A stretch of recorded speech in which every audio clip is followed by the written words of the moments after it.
Карше рахмет айту жолдары. Ең жоғарғы сыпайы формадан бастап ең төменгі формаға дейін түсетін боламыз. Ең жоғарғы форма 감사드립니다.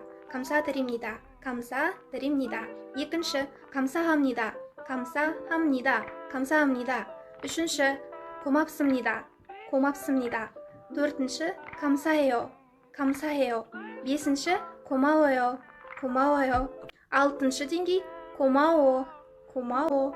Сленгтік версиялары кетеді. Жоғарыда 감사합니даның алғашқы екі буынын ғана алып, 감사 деп айтып жатады. Немесе 감사 деп осылай қайталап та айтып жатады. Тіпті жазған кезде 감사ның буындағы дауыссыз әріптерді алып, 기억시옷 감사 деп жаза салып та жатады. Ал енді ең төмен формада айтам десеңіз, онда кәдімгі ағылшынның thank you деген сөзін алып, кәрше әріптерменен жазсаңыз болады. Thank you. Thank you. Олай болса, бүгінгі алғыс айту күніне орай өзіміздің жақындарымызға алғыс айтып көрейік, иә? Ең бірінші досымызға менің досым болғаның үшін рахмет деп айтып көрейік. 내 친구가 되어줘서 고마워. 내 친구가 되어줘서 고마워. ары қарай, менімен дос болғаның үшін рахмет.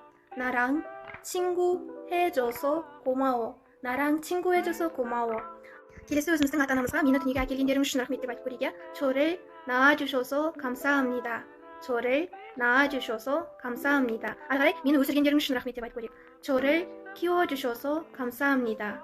저를 키워주셔서 감사합니다. немесе мені дүниеге әкеліп өсіргендерің үшін рахмет деп бірге айтатын болсақ, 저를 낳아주시고 키워주셔서 감사합니다. 그럼 이 영상을 끝까지 봐주셔서 감사하고요. 다음에 볼게요. 가시기 전에 좋아요 누르고 가세요.